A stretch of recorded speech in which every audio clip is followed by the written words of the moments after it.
Hi hello నమస్తే welcome to G7 media networks. మన శరీరంలో మొత్తం 206 ఎముకలు ఉన్నా వాటిలో ఫీమర్ కు ప్రత్యేక స్థానం ఉంది. ఫీమర్ ఎముక మన తొడ భాగంలో ఉంటుంది. ఇది హిప్ నుండి మోకాలి వరకు విస్తరించి ఉంటుంది. ఈ ఒక్క ఎముకే మన శరీర బరువును నిలబెట్టే ప్రధాన ఆధారం. నడవడం, పరిగెత్తడం, ఎగరడం, కూర్చోవడం, లేవడం వంటి ప్రతి కదలికలో ఫీమర్ కీలక పాత్ర పోషిస్తుంది.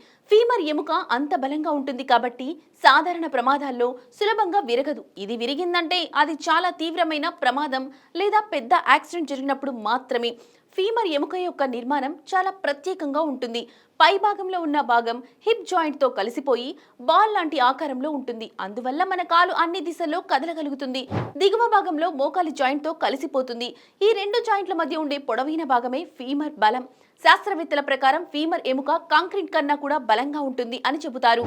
అంత బలం ఉన్న కాల్షియం లోపం, విటమిన్ డి లోపం, వయసు పెరగడం, ప్రమాదాలు వంటి కారణాల వల్ల ఇది దెబ్బతినే అవకాశం ఉంటుంది.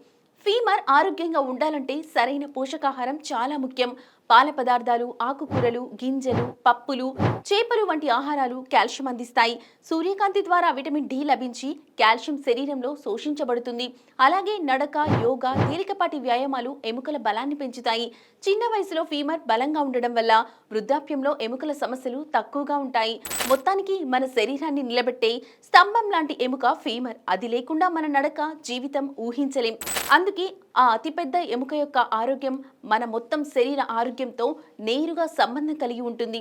మనం రోజు చేసే చిన్న చిన్న అలవాట్లే ఈ గొప్ప ఎముకను జీవితాంతం బలంగా ఉంచుతాయి. విన్నారు కదా?